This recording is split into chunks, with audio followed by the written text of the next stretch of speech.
Hey guys, we're finally here, the finale of Mastering V-Ray. What an absolutely ridiculous ride this has been, and although it's taken a bit longer than expected, I've made it to the end without compromising on quality, and I feel I've lived up to my promise of pushing each lesson further than the last, which is awesome because I don't think I physically have it in me to spend more time on lessons than I have on this one. To see so much success stem from this course has given all the things I struggled to learn in this industry purpose, and to be completely honest with you, before this project started I thought there was a very good chance all of it was going to be lost. But I've set it free now, and what an awesome result it's been. Knowledge truly is most powerful when shared. Now as an artist, I do still believe it's best to rely on your own improvement and your own progress as your primary source of motivation to continue creating better artwork. However, what I've realized is, and the epiphany moment for me has been seeing the difference I can make in other people's lives, and how revealing this knowledge is so much more rewarding than keeping it a secret. So that's what's been pushing me forward throughout this course. I can't stress enough how much I notice that problem in the industry of people holding on to their knowledge. So for those of you considering going down the path I have, I can't recommend it enough. And if you feel you know something extremely well and are interested in teaching, send me an email. My brother and I are always happy to hear your ideas out. So to finish the course off, I needed to go back to my roots and work on a project that would reignite my passion for shading and lighting. And like I said earlier in the year, it was always going to be a collaboration with Rafael Grassetti. And what you're going to see in this lesson is a kind of tie into the Mastering Lighting course, in which the basic idea is that I purchase assets from another artist and use them to explain some specific techniques and workflows. And I'm really excited about taking things in this new direction, because not only have things become more fun for me personally, but you're finally going to see how I translate all of the knowledge taught on the course into some real-world production-ready projects. The primary focus of this lesson will be on explaining my simplified texture workflow that involves very little hand painting and is repeatable and easy to understand from piece to piece.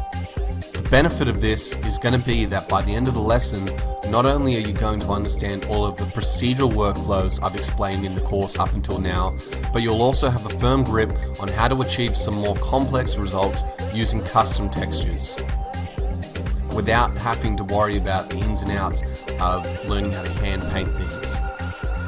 As always, I try to work smarter, not harder.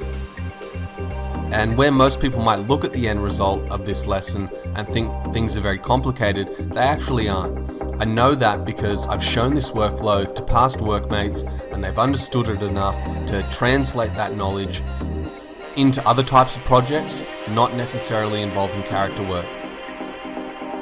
So basically, this workflow should work for environments and vehicles or anything else you can think of. So just before we get started, I'll break down more specifically what will be involved in the lesson, then we can jump right in. So firstly, we're going to take a look at the automated ways of unwrapping objects in either Unfold 3D or ZBrush, and also how to model things for easy unwrapping. Throughout this course, I've gotten a lot of questions on whether or not I can tackle unwrapping. And to be completely honest with you, when done correctly, all the automated unfold workflows out there basically nullify that knowledge needed. So throughout my career, I've never actually bothered knowing how to really, correctly unwrap things, because I rely on a more simple way. I'm also going to take a look at preparing a model from ZBrush into 3ds Max and how I just decimate objects to minimize the amount of geometry.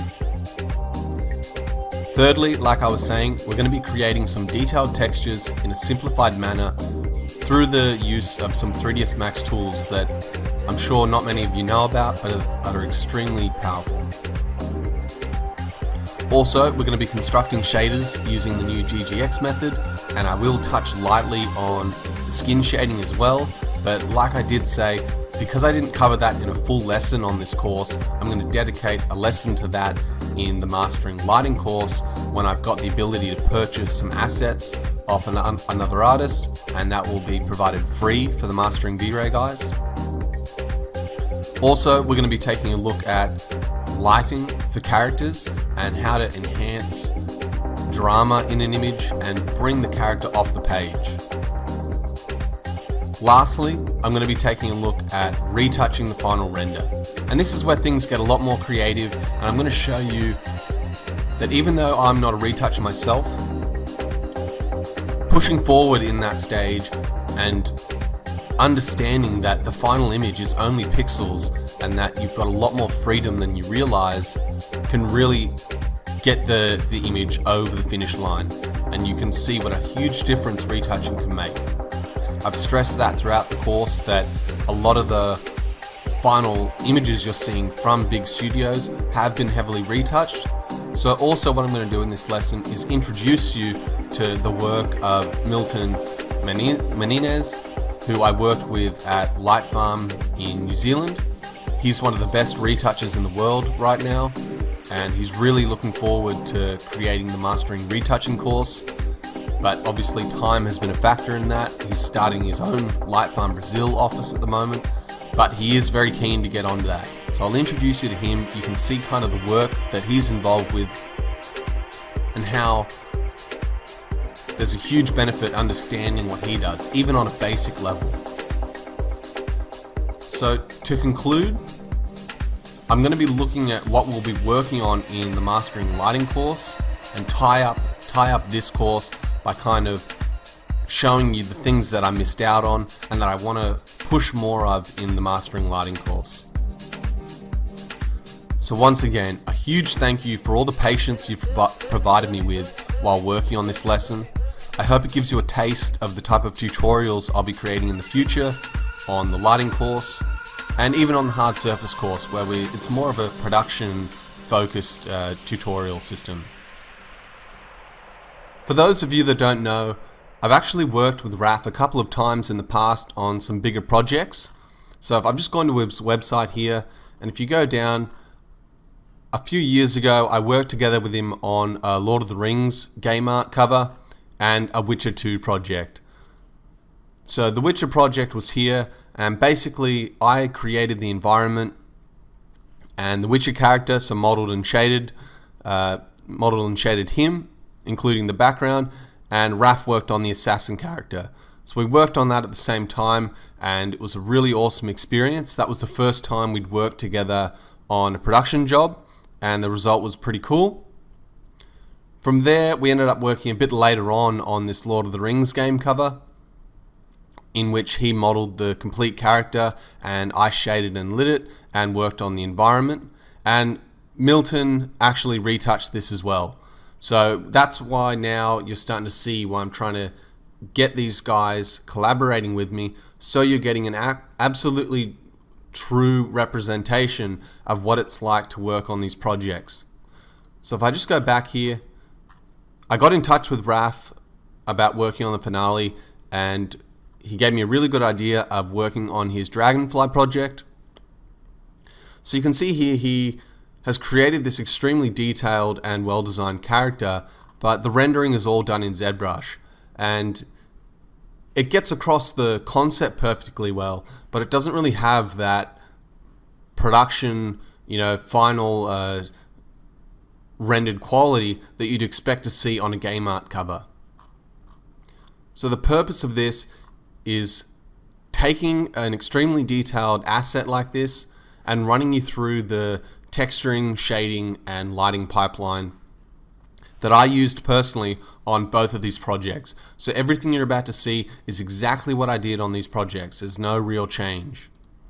I textured them the same way, and I shaded them the same way, obviously apart from a couple of differences like GGX now being available, and I lit them the same way. So I'll go into Photoshop now and show you the end result of this lesson.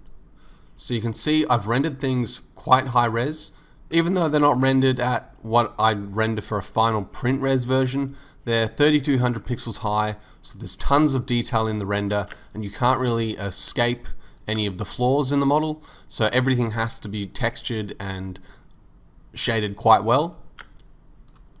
So running through the project, you can see that I've managed to enhance a lot of the detail on the model through the use of my texturing workflow, and then on top of that, managed to give it that print look through the use of lighting done in HDR Light Studio and in V-Ray.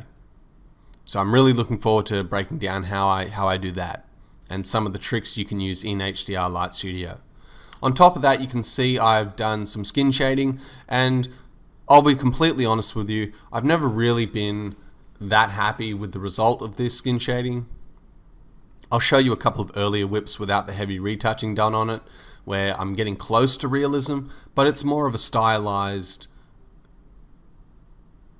to the point look. So I'm not really going for hyper-realism, I'm just trying to make this character pop out of the screen as much as possible and portray this sci-fi look that he's got going. So a little bit futuristic, and a little bit original in how I lit it. So every time I create a new project, I try and do things a little bit differently, and I try and work with different colors, because I really don't like getting stuck in the habit of repeating the exact same thing over and over. So I needed to create something that would break away from these two projects, and I believe I've done that quite well. Also, if we go to the back here and zoom in, once again, you can see all the texturing work done. We've got some glowing fingertips. I'll show you how to blend that stuff through. Up the top here, looks impressive, but this is where some heavy retouching comes in, and I'm going to show you how I tackle things like that in order to get this heat haze and sparks and embers flowing off that. So that type of result is all off of Photoshop. However, there are some fundamental things that I needed to implement in the shader so that I could work with it in Photoshop, because I couldn't build it from nothing. You always, when you're retouching, for things to look the best, you need something to build on top of. So a little bit of a glow from the material itself, and then you can enhance that further, rather than trying to make it glow from nothing.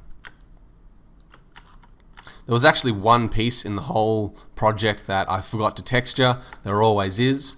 But everything here, every single piece on the character has been textured the exact same way. It's just running through that same workflow based on some tricks that I've figured out how to work with in Max. So let's take a look at ZBrush, and you can see the original asset I've been given by Raf and how I'm going to move on from getting this original asset, getting things unwrapped, and starting the texturing workflow. So when you get a model like this, you'll notice straight away that there is a huge amount of polygons on a character like this. And now you've got two options. As an animation artist, you can either export things at their lowest resolution and rely on normal maps or displacement maps, or you can do what I like to do in the print industry. And remember, even though I get a lot of questions about animation and things like that, I am a print artist, and this lesson is going to be tackling the project as if it were for a print production. So what I do is I end up using the high-res geometry decimated out of ZBrush. So every single piece, I run it through ZBrush's decimation master and then export it out as low-res as possible. That way, all the detail you're seeing in the little crevices, like on the shoulder pads here, translates extremely well into the render, because you're not relying on bump maps, which can sometimes lose that detail. You are rendering the ultra high-res geometry, and you get a really nice kind of a detailed look to things. Now you also can see how Raf has modeled things here. So if I go in piece by piece and say unhide just the head, you can see that everything he's modeled doesn't have a backing to it. And the reason we do that is not only because Raf doesn't model with box modeling, He models with plane and edge extrusion like I do, but so when you go in to unwrap things, there's a clear border on the backside that can be flattened and automatically unwrapped. So pretty much every single piece on this character was automatically unwrapped either in ZBrush using the UV Master or in Unfold 3D, which is the more expensive option. I believe it costs about $500-600 US to buy that software, maybe a little bit cheaper than that, but it's quite expensive. But I will run you through how I work with Unfold 3D in ZBrush when Unfold can't work, and how I work with Unfold, which will give you a better result, but sometimes can be costly because you're trying to unwrap things that are extremely high res, and there are limitations to the amount of detail you can throw into Unfold 3D without waiting 6 years for it to unwrap. The best thing about the texturing workflow I'm about to show you is that even if the material changes, the texturing stays the exact same. So you might make some slight modifications, but all those modifications are done in 3ds Max. You still have the exact same Photoshop file for each piece, give or take a layer or two. So it's not like when you need to tackle rubber, you need to treat it completely differently to the metal or the chrome. Every single piece you just run through the exact same process. So if we go into ZBrush here and find the chest, I'll just unhide that. You can see it's an extremely detailed piece, but once again it's all low res, and you can see that if I go into the geometry tab and drop the subdivisions down, now I'm assuming that for those of you interested in this lesson, you do have some experience in ZBrush, but I will try and explain what I'm doing, kind of at least the basics. So in the subtool tab on the right here, I've dropped that down, and you can see in ZBrush I can go into UV Master. Now because this texturing workflow doesn't require hand painting, symmetry doesn't matter to me. As long as things are unwrapped and they don't have distortion, the workflow will work correctly. So you can leave it on if you like, but it's not essential. So the first thing I do when I get a piece from RAF is go in and unwrap the object. And I'll just let that run. See, it'll take a second. And there you go, it's automatically unwrapped that object. So if I go to the UV tab now, I can hit Morph UV, and we can see a rough idea of the UVs that have been generated. Now also, if I go up to the highest subdivision on this mesh and then morph the UV, you'll see that even though RAF has done a bit of poly painting on the surface, everything's quite low detail, and a lot of this doesn't actually get translated into the final textures. Maybe in terms of just subtle variations in the brightness, but all the work we're going to be doing will stem from the work done in Photoshop. There won't actually be any texturing done in ZBrush, at least not on this piece, and I don't think there was any pieces in this project that did rely on texturing from ZBrush. So what I'll usually do from here is if we are going to be unfolding in ZBrush, is I'll just morph the UV to check that things are okay. From here, what I need to do is I need to go down into the texture map slot, or sorry, the UV map slot first. I'm going to make this piece 4K, and this is where I'll define how big the texture is going to be when I bring it into Photoshop. So you've got a couple of different options here, or you can adjust that to be something specific. So if I've got a piece that's maybe like the chest, I wouldn't require a 4K map, and 2K is probably a little low res, so I'll just make that 3K. But seeing as this is quite a large piece on the object, I'm going to utilize a 4K texture. So you hit 4K there, you'll see that that changes the UV map size.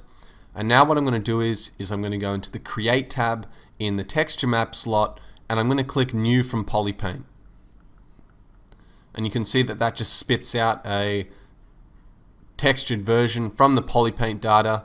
So from here, what I need to do is I need to hit clone texture, which is going to bring the texture out of the UV map slot, and it's going to allow us to export it.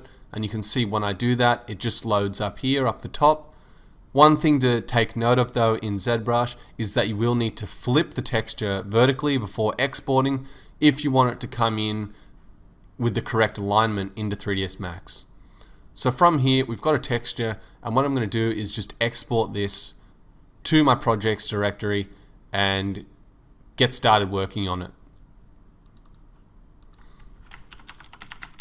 I'm just going to call it chest diffuse underscore GW001. Then in Photoshop, I can go in and load.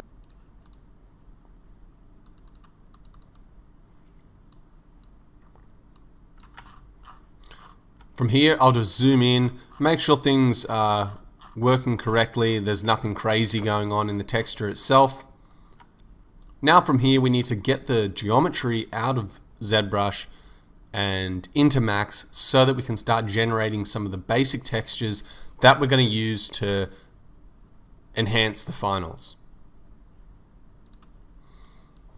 Now, one thing that's important to realize is that this workflow requires, for things to work in their best, it requires you to export the mesh in its clean state. However, you're not always going to be able to do that. What I mean by this is that you can see here the highest resolution mesh available here is 3.76 million points.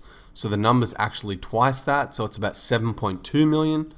I can drop the subdivision down, and if I zoom in here, luckily that doesn't change too much of the detail, but you'll notice that when I go higher, it's going to be important to keep that detail. So for a piece like this, I need to decimate the object and then bring it into Max. So I'm going to go into the Z Plugins tab. I'm going to go into Decimation Master. It's extremely important to keep UVs on because we don't want to destroy the UVs that ZBrush has just created. And then I'm going to go in and click Pre-Process Current, which is going to calculate the decimation on this. And I'll just give that a second. So now that that's been processed, I'm just going to run through and decimate the object to 10% quality. That's going to take the mesh from 3.7 million points to 370,000 points. So the mesh will end up being about 700,000 polygons, which for a piece this large and how many polygons Max can handle at the moment is perfectly fine. Now it's also important to realize that as I run through the decimation, all the Polypaint data is going to be erased because that's based on the edge flow of the previous mesh. So I can still get the texture to be visible if I load the texture, but as Polypaint data, that does get destroyed when you do the decimation. So I'm just going to go down and hit Decimate Current. You can see the Polypaint data has been removed.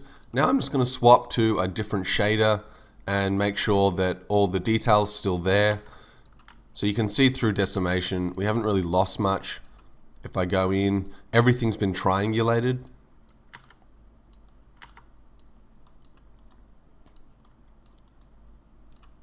But the mesh itself is pretty good. I can use this AA half slider in ZBrush just to get a bit of anti-aliasing.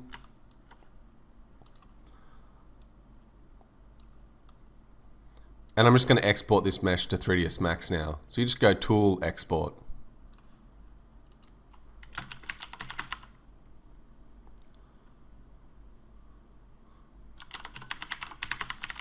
And I'm just going to call that chest texturing GW001 and export it as an OBJ format. From here, I can go into 3ds Max and load that OBJ. So you can see I've got a blank 3ds Max canvas up, but at this point all I'm trying to do is generate the textures. So I'm just going to go to File, Import, and load in that mesh.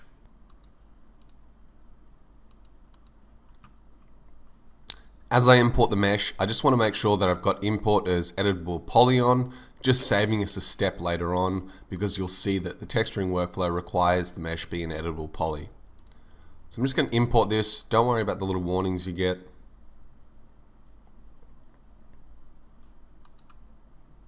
And you'll notice that as I import this, the mesh is actually upside down. And that's because that's just the way I got the asset from Raf, because you have to remember in his workflow, he's not taking it out of ZBrush at any point in time. And technically you can work upside down or any way you want really in ZBrush, and it still doesn't really affect how you navigate in the viewport. So what I've had to do is I've had to generate all the textures and then bring out everything together in ZBrush and flip it at the end to start texturing, to start rendering the project. But for now, it doesn't really matter because I'm just about to show you the tools used to generate the textures on the surface. So 3ds Max has a really awesome inbuilt texture baking tool called Render Surface Map. So if I click this, you'll see that in the dialog box here, it's very simple. You've basically just got a bitmap resolution slider, and then you've got the option to bake out a few different textures here based on the geometry detail itself. So I'm going to automatically go up here and swap the width and height to 4096 pixels. The reason I have to do that manually is because in 3ds Max 2014, I think they've bugged this out a little bit, and things don't change now when you use the size adjustment here. They used to, but since this tool's creation, I think it was in 3ds Max 2011 or 12, it's broken a little bit. So the first thing I'm going to do is I'm going to go in and generate a cavity map. Sorry, I just need to click the object itself. And you'll see here the reason why I was mentioning earlier that it's best to import as editable poly is because if I make this an editable mesh and try and generate a map, I can't. It's got to be a polygon. So now I'm just going to hit generate. And you can see very quickly it's just spat out a bunch of cavity data that I can bring into Photoshop and adjust. Now also, before I save this out, I also want to generate an occlusion map. So if I just go down and click occlusion map, and I've already generated one just a little bit earlier. It took about a minute to generate. The occlusion's obviously a bit slower, and I'll just bring that over. So these are the two primary maps we're going to utilize in order to work with this texturing workflow. However, there are a couple of others that are extremely useful, like generating dust maps and subsurface maps. You can figure out different ways to implement them into your texturing workflow. But when I have a project that's so detailed and so complex as this, I want to try and minimize the amount of work I have to do and minimize the amount of steps that are put into generating each texture sheet. Because on this character, if we go back into ZBrush and we go to the subtools dialog box here, you can see there's just a lot of different pieces that all need textures. And the reason I do them all separately is because I want them all to be extremely high res, so that when I render things 4 or 5K high, there's no texture banding, there's no pixelation in the textures, and I can render it up close or far away, however I want, knowing that the quality is going to be awesome. But I'll just quickly show you. I can hit dust map, and what this does is it generates a map based on the Z direction of your mesh. So this is it's going to come up more white on the areas that are facing up on the surface, which is really awesome when you need to use this as a blend map, for example, in Photoshop, when you've got a dust layer or a grime layer and you only want it to appear on the underside or the upper side. So you just flip the texture in Photoshop to get both of those effects. I didn't actually use this on this project though. And then on top of that, you've got a subsurface map, and I'll just let that generate. So you can see the subsurface map basically looks like a tension map.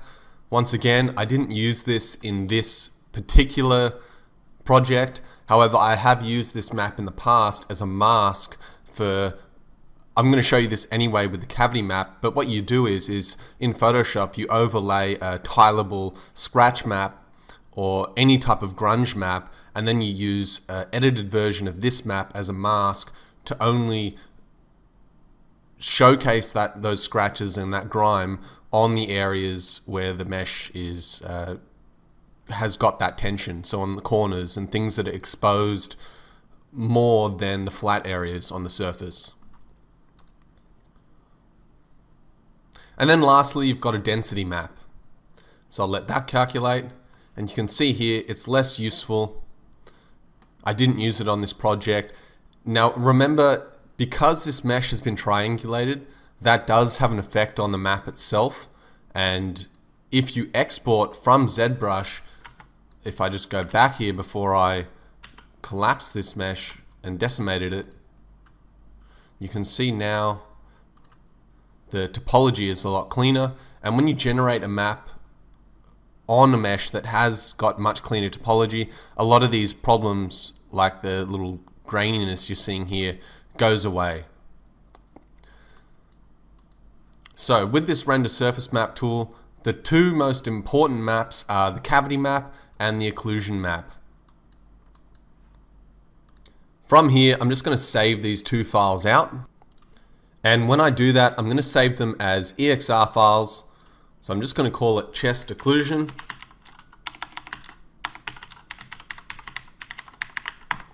And when I save this out, throughout the course, you'll notice that I've been telling you to save files out at half float, because the file size is a little bit too big and you don't need all the information available in a full floating point image. However, for these two specific textures, you may need to go in and make some pretty heavy exposure adjustments. So I'll get you to save these out at full float and then go back to half float when you're saving out your render passes.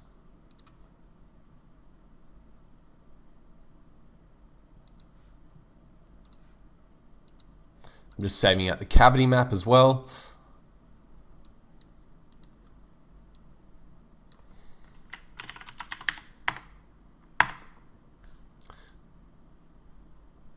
And now I'm going to take these into Photoshop and we can get started with the texturing process.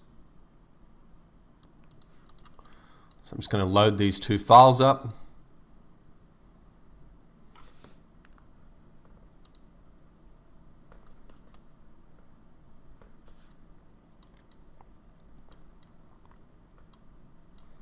So now we've got three files here. We've got the diffuse exported from ZBrush. We've got the cavity map from 3ds Max and the occlusion map from 3ds Max. The first thing I want to do on this file, and this is where I was pointing out that it's not so important, the detail on this level of the mesh, is I'm going to go in and I'm going to select the background just by selecting the grays, and I'll actually reduce the tolerance there. And I'm going to invert that selection. So now all I've got selected is the detail, and I'm just going to quickly duplicate that layer.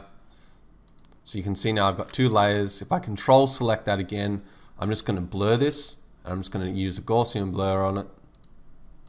And the reason I'm doing this is I'm trying to prove to you that it's less important about having the detail on this part. So even though Raph has gone in and done the poly paint, if you're not prepared to do that, it's not really necessary. You can stick to just having one solid color throughout.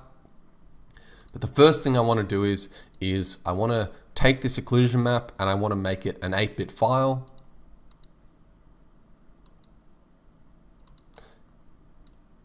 And you can see, using this different method of local adaptation, I'm going to change that to exposure and gamma, and then when I click the preview button, we've got the exact same format.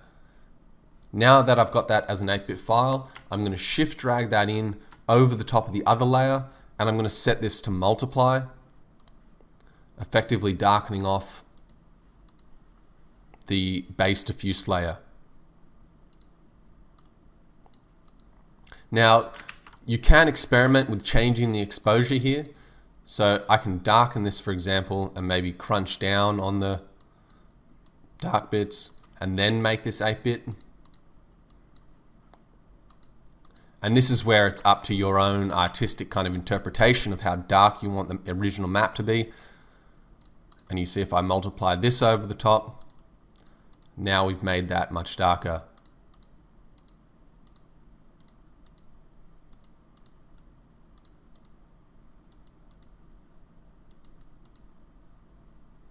So I'm actually going to stick with the darker version.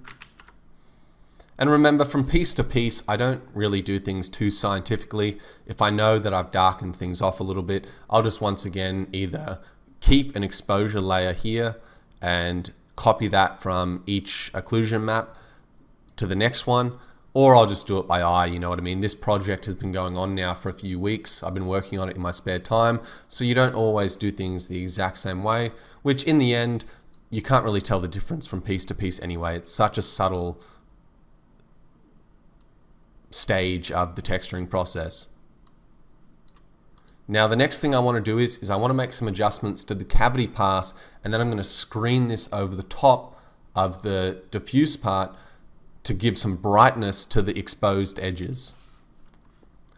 So I'm going to put an exposure map adjustment on this, and I'm going to darken things down quite a lot. And this is where having things as a full floating bit image is extremely important, because as I go down here, I don't want all the banding that you would get if you only saved it as half float. And you can see I already am getting that here. Now, because the gamma correction is quite sensitive, I usually add 2 exposure adjustments so that I'm working over the top now, and I don't need to. You'll see why if I go down on this original exposure, I have to go extremely low, and then it becomes quite sensitive and it becomes much harder to control that second adjustment. So that's where I'll just add the exposure here, then I can brighten the image up.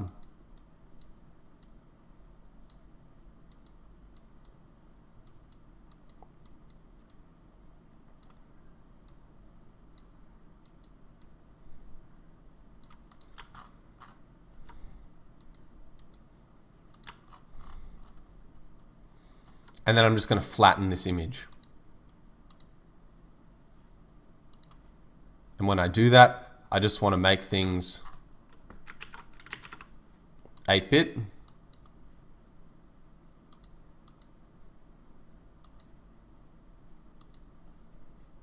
And I'm just going to drag this over the top here using shift drag so that it locks into place.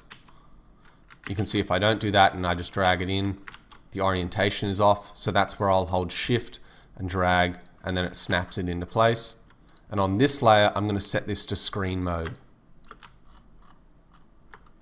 So you can see now if I go full screen here, what this has done is it's given the exposed edges of my map a little bit more detail and worn away areas where it's naturally going to be more exposed to pieces grinding on each other and things like that.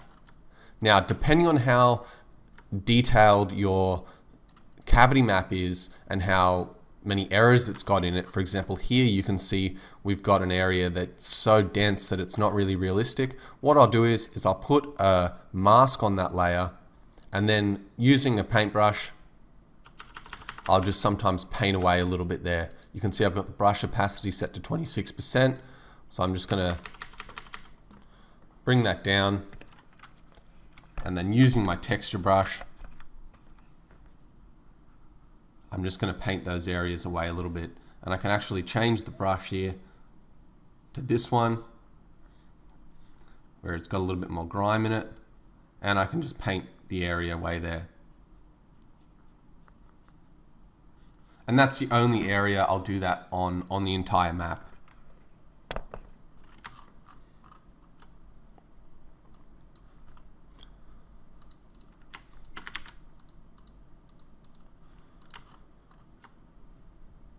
So moving forward from here, you can see what we're doing is we're using the geometry surface itself to generate the textures from.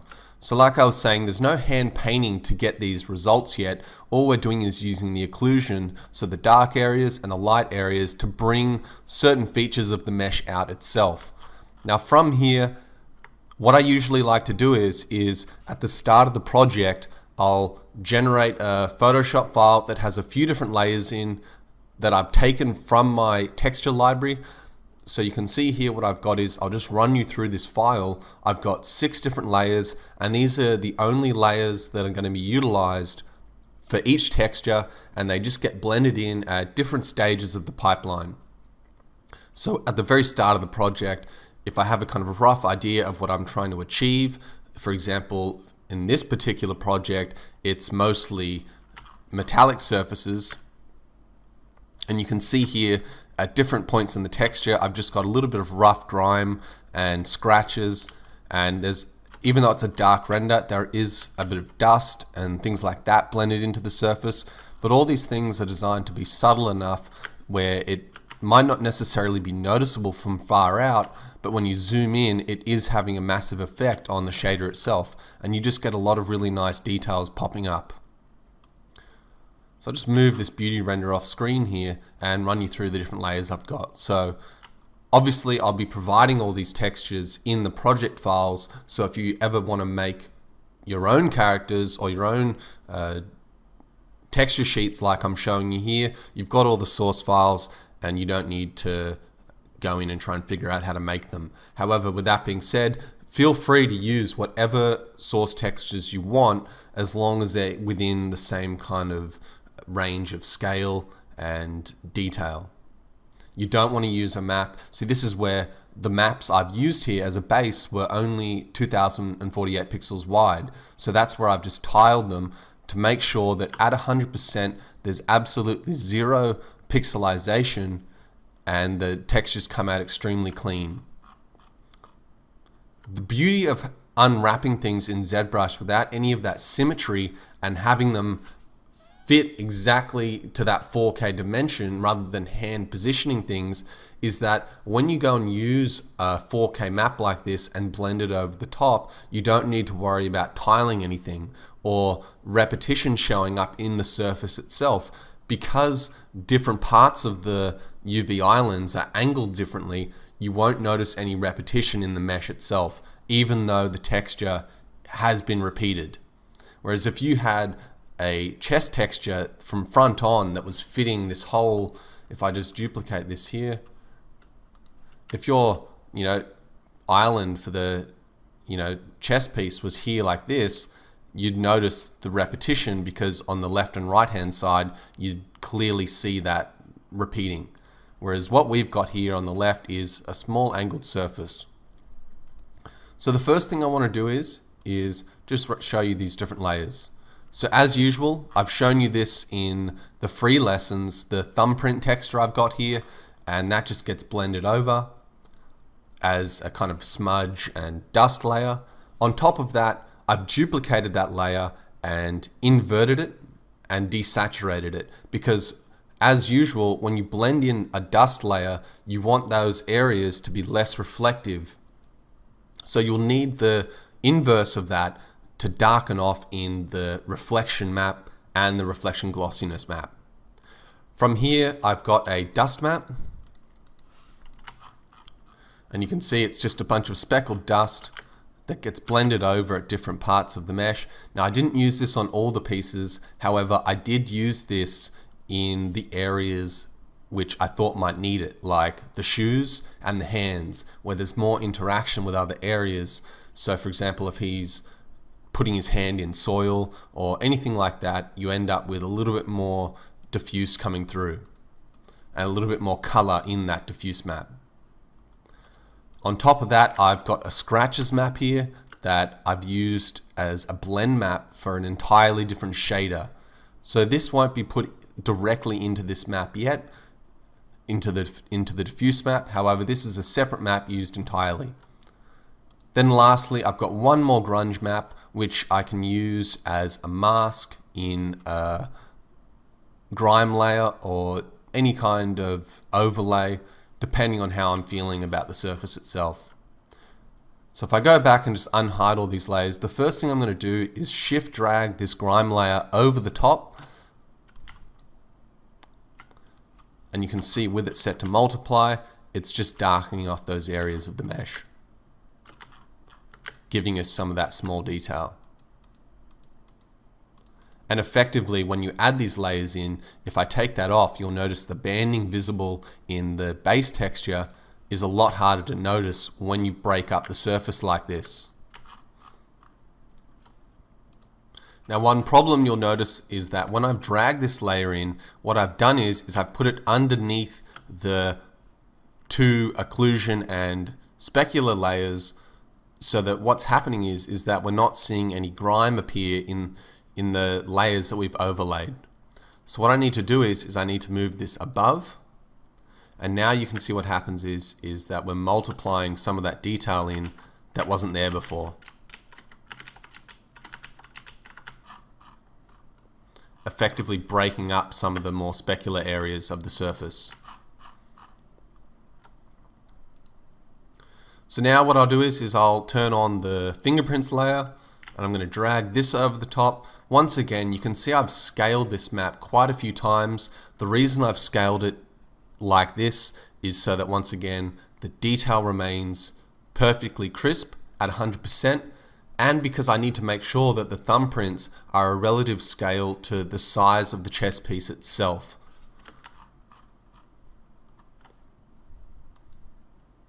So I can screen this over the top, and now you can see we're getting those thumbprints in the diffuse.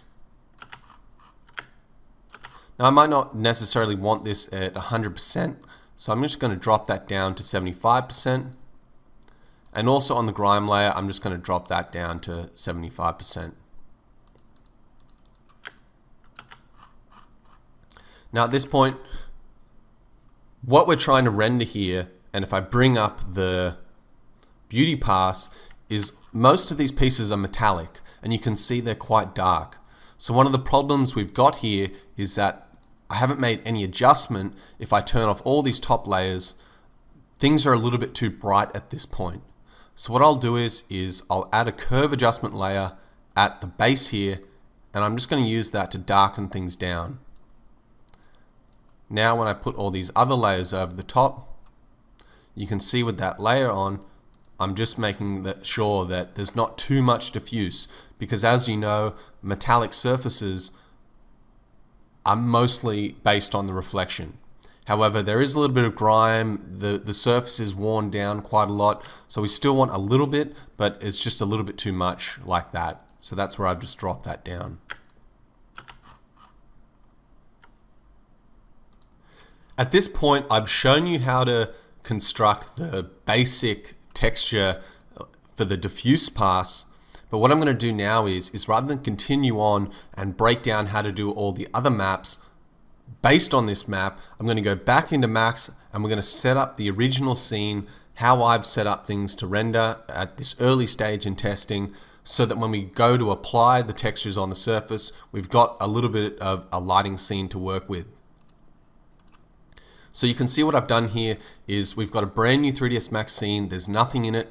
All the V-Ray settings are at their default, and all I've done is I've imported and realigned the mesh from ZBrush at its lowest subdivision. So I've gone into ZBrush, put everything down to its lowest subdivision, and the quickest way to do that is when you've got tons of pieces like this, is if I go into the Z plugins,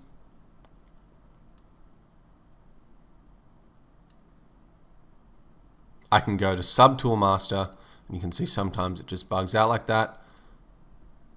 I can bring up the little dialog box like that, and I can just make everything low res by clicking the low res visible button.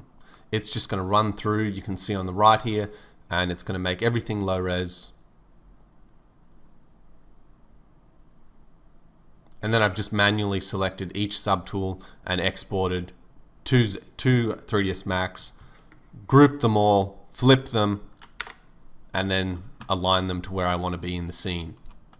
Now, because I'm showing you how to texture the chess piece first, you can see I've brought in the decimated version of that into Max.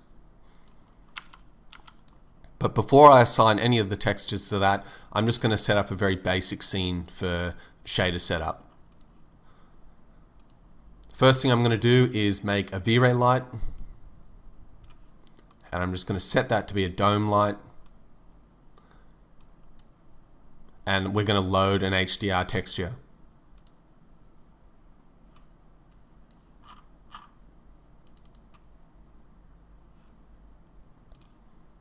I'm just going to drag that into the second slot here. And then I'm just going to try and find a suitable texture just to start working with.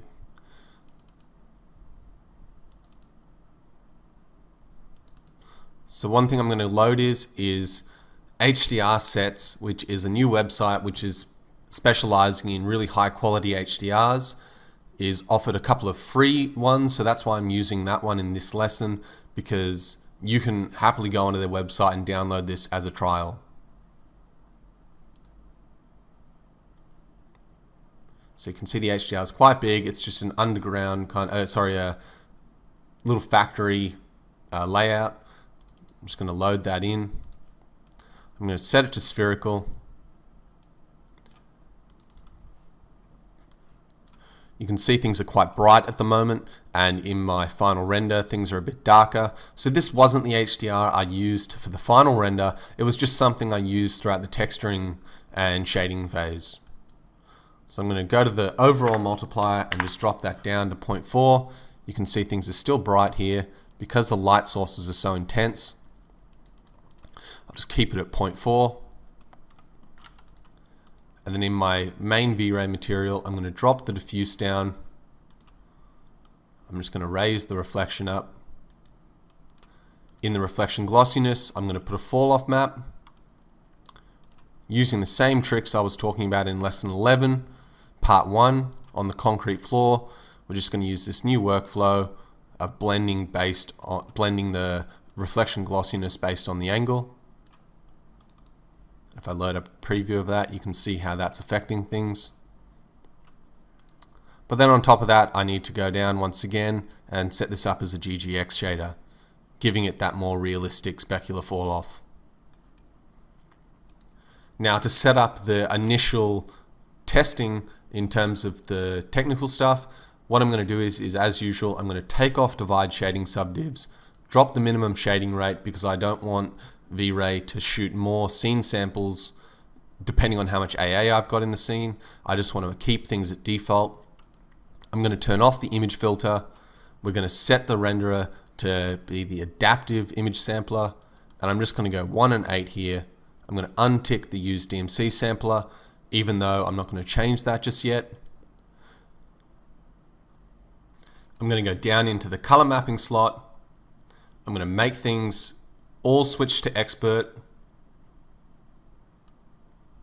So I'm going to click clamp output and I'm going to set that to 2. I might change that later on, but this is just to save time on any areas that V-Ray has to render that are too bright.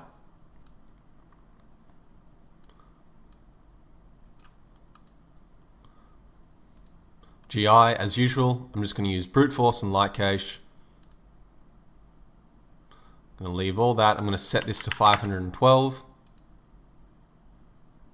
And because I've turned off divide shading subdivs, what I'm going to do is in the GI, I'm going to drop this down to 4. In the V-Ray light, I'm going to drop things down to 4 for now. And in the material reflections, I'm also going to bring that down to 4. I'm just going to quickly, delete that Octane camera from a previous scene. I'm going to go to cameras, I'm going to go to V-Ray, and I'm going to load a V-Ray camera. I'm going to untick exposure and vignetting. And I'm just going to swap to this V-Ray camera. The resolution doesn't really matter so much at this point. Remember, I'm just trying to make sure that the shading tests that I'm doing are working well.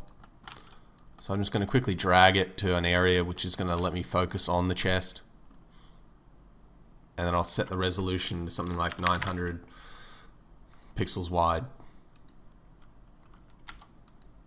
So from here I can just do a quick test render to make sure things are working. I don't have distributed render turned on just yet.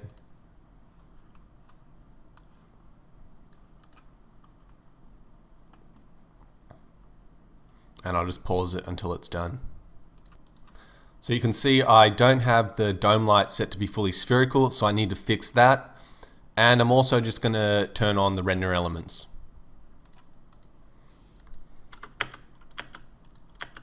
So I'm going to go into the V-Ray dome light again and just set this to spherical. And then I'm just going to go up into the render setup in the render elements, and as usual add all the elements that I'm going to utilize throughout the testing phase. So we're going to add the diffuse filter, the lighting filter, the global illumination. We're going to use the reflection, the specular, and the sample rate. There's a couple of others we can use later on, like the V-Ray Z depth, but for now I'll just leave that as is.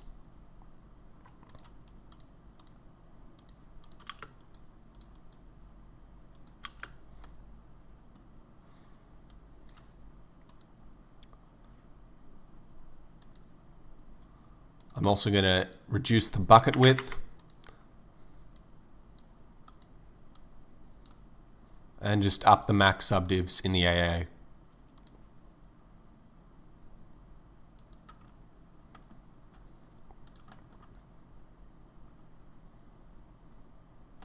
Now we've got a little bit more light popping up underneath the surface because we've turned on fully spherical lighting. I go to the sample rate phase, you can see that this render is mostly utilizing anti-aliasing, and that's because we've reduced the samples on all the GI and lighting and the material itself. So you can see things are quite noisy. But one thing I am going to have to explain in this lesson is once again just how V-Ray best handles different types of scenes. I've shown you how to do sampling on the shader ball and on the architectural scenes, but when working with a character, you will have to rely more heavily on anti-aliasing, and that's because we're dealing with textures that have so much detail everywhere that you don't want to sample that stuff with material subdivision. So you can see even here, even though this is a highly reflective metal, there's so much small detail that needs to be anti-aliased, it makes no sense to double up on the material subdivisions and the AA. So for a scene like this, we rely much more heavily on anti-aliasing, as opposed to an architectural scene where you do have large flat areas. At this stage of the testing though, this is where you would probably, if your material was going to be less detailed like this, and you were rendering a grayscale version of the product, you wouldn't utilize AA so much because you do have flat areas that rely on the reflection. But knowing that I'm about to start setting up textures, I'm going to leave that as is at the moment.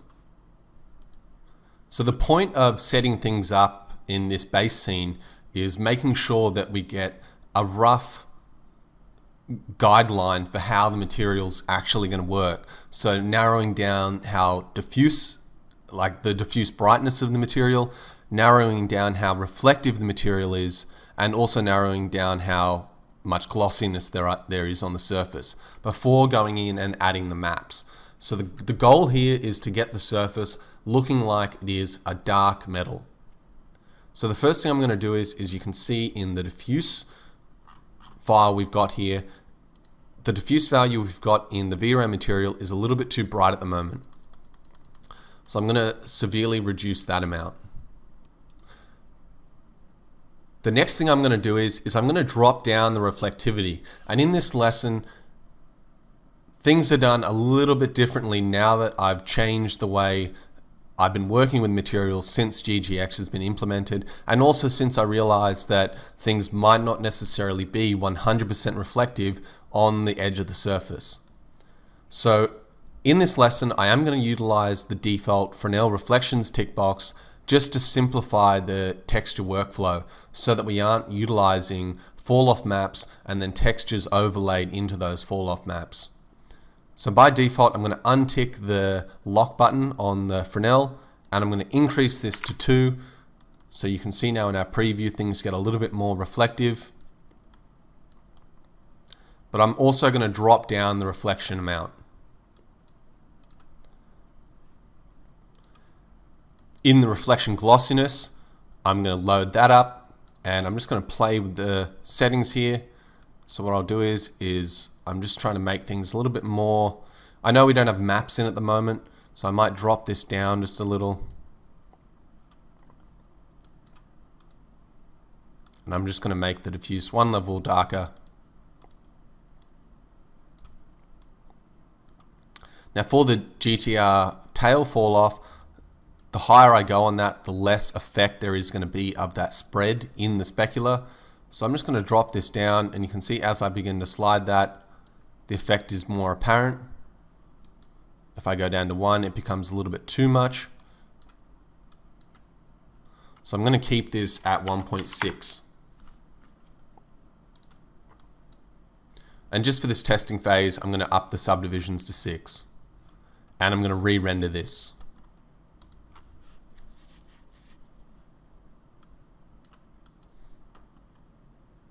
But before I do that, I'm just going to cancel this and I'm going to turn on distributive rendering.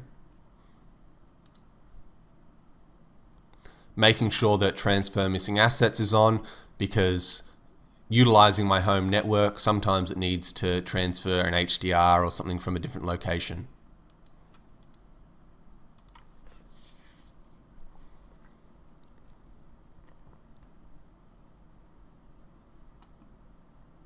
And I'll just resume recording once the render's done.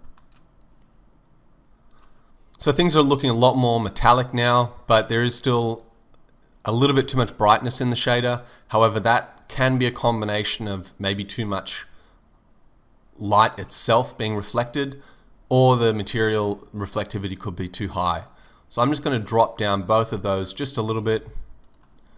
And in the dome light, I'm going to drop the multiplier from 0.4 to 0.2 and then re-render. You can see now in the preview things are getting a bit darker.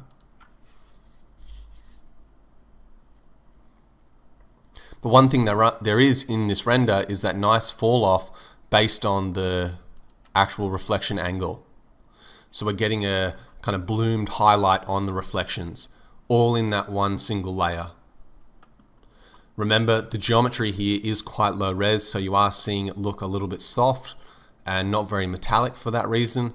However, on the chest piece where there is more high res detail, it is starting to look more reflective, and you are getting that nice fall off on the chest and everywhere else.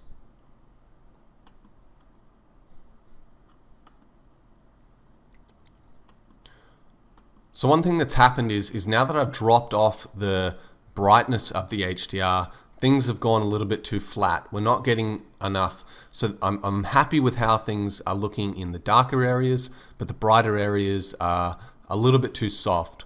So what I can do is I can go into the inverse gamma setting on the HDR and reduce that, effectively adding more contrast into the HDR, brightening the wider areas and darkening off the dark areas.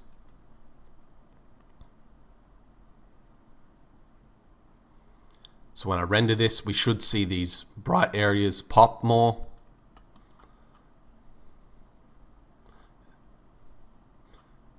Adding more contrast to the actual model itself. So I'm going to cancel that, and I'm just going to bump the setting up to 0.25 and re-render and see how that turns out. And I'll just pause the recording. So I'm happy with how that's turned out. To aid in the realism at this point, I'm going to also turn on the bloom and glare effect. And I'm going to swap that from mode to image and render element. I'll explain why later in the lesson when we start the compositing phase, but there's something really cool I learned on the CalScript forums recently which will help you guys composite those glare effects over the top. So for the glare intensity, I'm going to set that to 0.8 and the bloom intensity also. For the glare effect, I can set this to use a glare image. So I can say use from image, and now I'm just going to load a file there. And you can see the halo I've used is once again generated in the 3ds Max filter tool, and I'm just using this one here. which I'll also provide in the scene files, obviously. Remember, you can go in, I have explained in previous lessons how to generate your own, I think in lesson 10, but yeah, for this particular scene, I'm using this one here.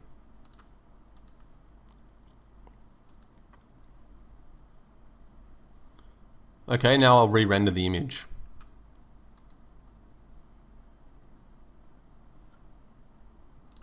Now that the image has been re-rendered, you can see I'm just going to play with the glare strength.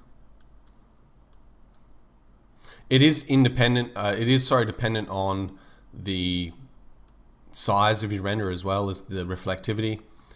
So you can see if I just kind of increase the weight on the bloom, we're just giving ourselves a little bit of that halo effect. And there you can see in the background the HDR I've used here is coming through in the final render. So if I turn off that glare effect, you can see there it is.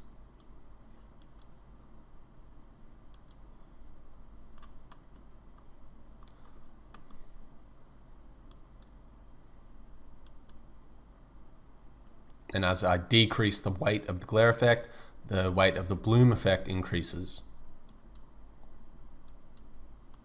So I'm just going to leave that there for now. So now we need to get back to the brunt work of the project, which is setting up this V-Ray material with the correct textures. So we've already got our diffuse shader. So what I'm going to do is I always like to, on character projects, to increase the contrast of the diffuse map is I'll load in a V-Ray dirt map as a base and then plug the texture into the unoccluded parts.